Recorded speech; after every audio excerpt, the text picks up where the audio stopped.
Oli bus tuh ganti berapa kilometer? Ya 20, 23. Kalau pakai Delpak ya, Delpak keren banget cuy. Kalau jahat itu gimana contohnya mas? Dalam hal ini ya, dalam hal ini edukasi nih, edukasi. Jangan komen dulu. Contoh kecil nih dalam hal ini ceritain. Setiap perusahaan BRIS itu punya izin mas untuk masuk sebuah wilayah, itu punya izin semua, dan mereka sudah punya jatah atau kuota gitu. Misal contoh kayak gue di Wonogiri punya 28 KPS Wonogiri, entah yang ke Pacitan ataupun yang ke Purwantoro, 28. Contoh misal ini gue contohin pakai bis ini. Bis ini KPS-nya Wonogiri, surat izinnya. Gue di Wonogiri punya 28 bis. Bis ini KPS-nya Jogja, misal ya. Suatu saat ketika bis yang gue jatah Wonogiri ini rusak, terus nggak ada penggantinya, gue berangkatin bis dari Jogja ke Wonogiri buat bawa nyelamatin penumpangnya. Di mata pemerintah ini namanya penyimpangan mas, 308 ya, 308. Ini gue anggap kenakalan ya, walaupun kita nggak mungkin dong kita mau ngebuang penumpang 30 orang cuman gara-gara soal KPS.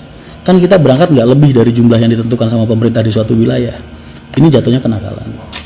Tapi ya kalau misalnya gua sama sekali nggak punya trayek Wonogiri misal, tiba-tiba gue punya trayek Jogja, gue masukin ke Wonogiri, jahat nggak?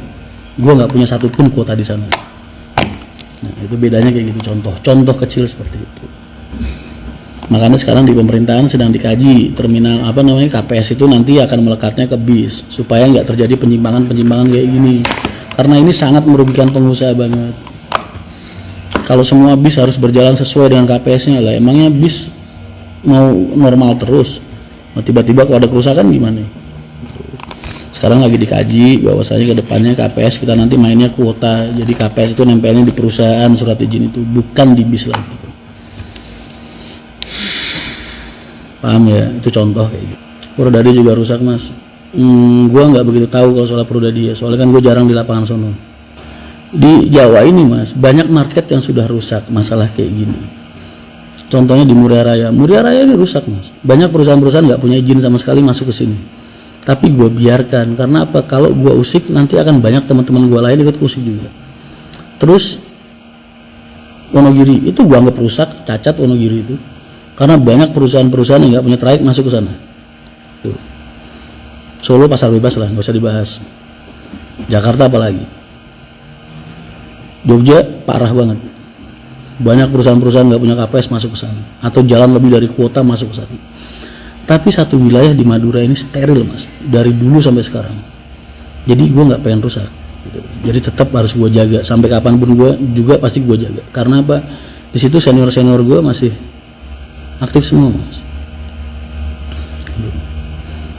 dan mereka pasti nggak mungkin gue bergerak sendiri. Ibaratnya kalau gue di lapangan, mereka nanti bersurat. Ada Pahala di situ, ada Lorena di situ. Mau Sinar Jaya aja masuk anteng-anteng aja kok, ya kan? Jadi wilayah yang udah rusak terserah lah, tapi wilayah yang masih steril, masih bersih, gue jaga pasti. Malang itu steril karena pengusaha-pengusahanya kompak banget, bagus Malang itu.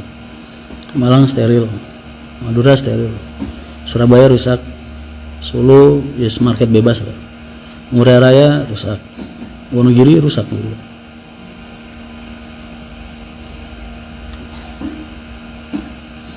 Bali, bersih banget, Bali keren banget bro. Jadi wilayah-wilayah yang masih suci jangan dirusak.